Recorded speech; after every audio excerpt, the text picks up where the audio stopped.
That's what I said, your man's a bitch, you put a purse on him. Get him well, nigga, before I ran gas on him. I'm the general, I can be worth something. My soldiers ready to put a black.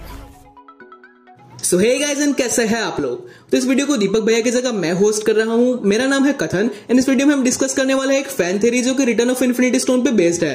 And इस fan theory में आपको captain America के time travel से लेकर comic book में Adam वॉलक तक के references मिल जाएंगे। एंड ये थ्योरी अपने आप में काफी ज्यादा इंटरेस्टिंग है, तो मेक श्योर कि आप इस वीडियो को एंड तक देखें। एंड अगर आपको ये वीडियो अच्छा लगता है तो मेरा खुद का एक चैनल है जिसका लिंक आपको डिस्क्रिप्शन में, कमेंट्स में या फिर एंड स्क्रीन पे मिल जाएगा, तो प्लीज जाके उस चैनल को सब्सक्राइब करना। तो वैसे तो हमें एंड गेम मूवी में दिखाया गया कि थैनोस ने इन्फिनिटी स्टोन्स को डिस्ट्रॉय कर दिया है, बट ऐसे कुछ स्ट्रॉन्ग रीजंस है जो कि कहते हैं कि इन्फिनिटी स्टोन्स डिस्ट्रॉय नहीं हुए हैं एंड वो हमें मार्वल सिनेमैटिक यूनिवर्स की फ्यूचर की मूवीज में वापस दिखेंगे। तो चलिए पहले उन रीजंस को देखते हैं। तो इस चीज का पहला प्रूफ है हल्क एंड एंशिएंट वन के बीच का कन्वर्सेशन। तो जब एंड गेम मूवी में हल्क एंशिएंट वन से उसका टाइम स्टोन मांगता है तब वो उससे कहती है कि वो ये स्टोन नहीं दे सकती क्योंकि यही वो स्टोन्स है जो कि यूनिवर्स के बैलेंस को मेंटेन करते हैं। एंड अगर इनमें से एक भी स्टोन को डिस्प्लेस किया गया तो उसकी वजह से यूनिवर्स का बैलेंस बिगड़ सकता है एंड यूनिवर्स में काफी सारे चैलेंजेस क्रिएट हो सकते हैं। एंड यहाँ पे तो हम सिर्फ एक ही इन्फिनिटी स्टोन के डिस्प्लेस होने की बात कर रहे हैं। अगर एंड गेम में थैनोस ने 6 के 6 इन्फिनिटी स्टोन्स को डिस्ट्रॉय कर दिया है तो अब तक यूनिवर्स कोलैप्स हो चुका होगा या फिर यूनिवर्स में काफी सारे challenges and cosmic events take place करेंगे। बट अगर बात करें कुछ ऐसी मूवीज की जिनकी टाइमलाइन एंड गेम के बाद की है, जैसे कि स्पाइडरमैन फार फ्रॉम होम, तो वहां पे हमें ऐसे कोई भी इवेंट्स देखने को नहीं मिले, ना ही ऐसा कोई डिजास्टर देखने को मिला। और इस फैन थ्योरी को सपोर्ट करने वाला एक बहुत बड़ा प्रूफ खुद थैनोस का स्टेटमेंट है जो कि एंड गेम मूवी में उसने इन्फिनिटी स्टोन्स को डिस्ट्रॉय करने के बाद दिया था। तो जैसा कि नेबुला ने कहा था कि थैनोस कभी झूठ नहीं बोलता एंड इसलिए थैनोस ने इन्फिनिटी स्टोन्स को डिस्ट्रॉय करने के बाद ये नहीं कहा कि उसने उन्हें खत्म कर दिया है या फिर इन्फिनिटी स्टोन्स के एक्जिस्टेंस को मिटा दिया है, बल्कि थैनोस ने कहा था कि they were broken to atoms. And अगर हम हिंदी में कहें तो उसका मतलब होता है कि वो कण-कण में बिखर चुके हैं, यानी कि इन्फिनिटी स्टोन्स अब अपने क्रिस्टल फॉर्म में नहीं है बल्कि वो छोटे छोटे पार्टिकल्स में टूट चुके हैं एंड पूरे यूनिवर्स में स्कैटर हो चुके हैं। और इसका तीसरा और बहुत बड़ा रीजन ये भी है कि इन्फिनिटी स्टोन्स मार्वल की मूवीज एंड कॉमिक्स की स्टोरी लाइन का एक बहुत बड़ा पार्ट रह चुके हैं एंड यहाँ तक कि वो मार्वल के कई बड़े इंपॉर्टेंट कैरेक्टर्स की पावर्स का सोर्स भी है। एंड कॉमिक्स में भी इन्फिनिटी स्टोन्स को कई बार डिस्ट्रॉय कर दिया गया है बट वो वापस से रीअपीयर होते हैं, तो ऐसे चांसेस बहुत ही ज्यादा है कि मूवीज में भी हमें इन्फिनिटी स्टोन का रिटर्न दिखाया जाए। अब नेक्स्ट क्वेश्चन यहाँ पे ये होता है कि अगर इन्फिनिटी स्टोन का रिटर्न हमें सच में दिखाया जाता है तो पार्टिकल्स में स्कैटर हो चुके इन इन्फिनिटी स्टोन्स को वापस से रीअसेंबल कैसे किया जाएगा। एंड यहीं पे मैं आपको एक पॉइंट बताना चाहता हूँ कि इन्फिनिटी वॉर के एंडिंग में विजन वांडा से कहता है कि वांडा को पावर माइंड स्टोन से ही मिली है एंड उसी वजह से वांडा और माइंड स्टोन की फ्रीक्वेंसी मैच होती है एंड यही वो रीजन था जिसकी वजह से वांडा माइंड स्टोन को ब्रेक कर पाती है। तो अब ये पॉइंट भी वैलिड है कि अगर वांडा माइंड स्टोन को ब्रेक कर सकती है तो वो ब्रेक हो चुके माइंड स्टोन को रीअसेंबल भी कर सकती है। एंड ऐसा ही कुछ हमें वांडा विजन के ट्रेलर में भी देखने को मिला जहां पे वांडा के सामने एक माइंड स्टोन है एंड शायद ये मोमेंट वही है जब वांडा उस माइंड स्टोन को रीअसेंबल करे। एंड मेरा ऐसा मानना है कि वेस्ट में बाकी सब कैरेक्टर्स ऐसे हैं जो कि वांडा के कंट्रोल में है, बस एक विजन ही ऐसा है जो कि वांडा के कंट्रोल में नहीं है एंड वो अपनी कॉन्शियसनेस का यूज कर रहा है एंड अपने तरीके से सोच रहा है। एंड इसके पीछे रीजन भी वही है कि विजन के हेड पे जो माइंड स्टोन है वो कोई इल्यूजन नहीं बल्कि रियल में हो एंड उसे वांडा ने ही रीअसेंबल किया हो। एंड जब विजन वेस्ट्यू से बाहर निकलता है तब भी हम देखते हैं कि उसका माइंड स्टोन सडनली डिस्ट्रॉय नहीं होता है एंड ये भी एक हिंट है कि शायद वो माइंड स्टोन रियल हो सकता है। अब ये माइंड स्टोन रियल है या नहीं उस पर तो एक पूरी अलग फैन थ्योरी बन सकती है, बट फिलहाल हम उससे ज्यादा डिस्कस नहीं करेंगे। तो अब दूसरा क्वेश्चन वापस ये होता है कि ये तो सिर्फ एक माइंड स्टोन की बात हुई, इन्फिनिटी स्टोन्स तो टोटल 6 है एंड बाकी के 5 इन्फिनिटी स्टोन्स का क्या। तो यहाँ पे मैं एक चीज को पॉइंट आउट करना चाहूंगा कि मार्वल के सिनेमैटिक यूनिवर्स में हर स्टोन किसी न किसी पर्सन के साथ क्लोज कांटेक्ट में आया है। जैसे कि स्पेस स्टोन का यूज करके कैप्टन मार्वल को पावर्स मिली है, डॉक्टर स्ट्रेंज कई बार टाइम स्टोन का यूज कर चुका है, उसके अलावा स्टार लॉर्ड ने अपने हाथ में पावर स्टोन को पकड़ा है एंड यहाँ तक कि जीन फॉस्टर जब ईथर के कॉन्टेक्ट में आई थी तब वो इनडायरेक्टली रियलिटी स्टोन के कॉन्टेक्ट में थी।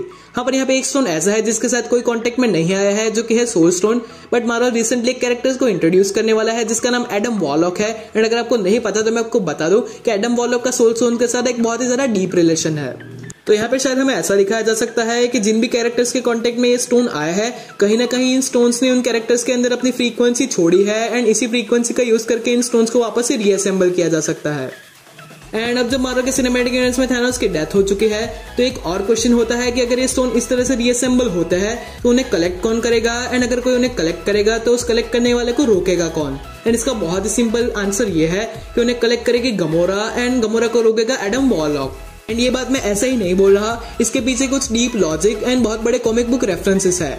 तो जब हम एंड गेम में देखते हैं कि 2014 की गमोरा वापस आती है एंड वो वापस से अच्छी बन जाती है, बट इस चीज के साथ एक दिक्कत है कि उस गमोरा ने अपने उस लाइफ के फेज को नहीं जिया है जहां पे वो इस चीज को अंडरस्टैंड करती है कि थैनोस के मोटिव गलत है एंड वो गार्डियंस का साथ देती है। तो इस पास्ट की गमोरा के बैक ऑफ द माइंड में कहीं ना कहीं ये थॉट है कि थैनोस सही था एंड इसी वजह से शायद वो भी मानती है कि इस यूनिवर्स की बढ़ती पॉपुलेशन की वजह से काफी सारे प्रॉब्लम्स क्रिएट हो रहे हैं। एंड कॉमिक बुक की स्टोरी इन्फिनिटी वॉर्स में भी ये हो चुका है कि पावर स्टोन वापस से रीअपीयर होता है, तब गमोरा गार्डियंस को धोखा देती है एंड उस स्टोन को कलेक्ट करती है एंड वो उसका यूज करके अपनी स्वॉर्ड बनाती है एंड बाकी के स्टोन्स को भी कलेक्ट करती है एंड तब गमोरा का नाम रिक पिप पड़ता है। तो शायद हम मूवी में भी देख सके कि गमोरा स्टार लॉर्ड को धोखा दे एंड उसकी फ्रीक्वेंसी का यूज करके पहले वो पावर स्टोन को कलेक्ट करे एंड बाकी के स्टोन्स को कलेक्ट करने की कोशिश करे।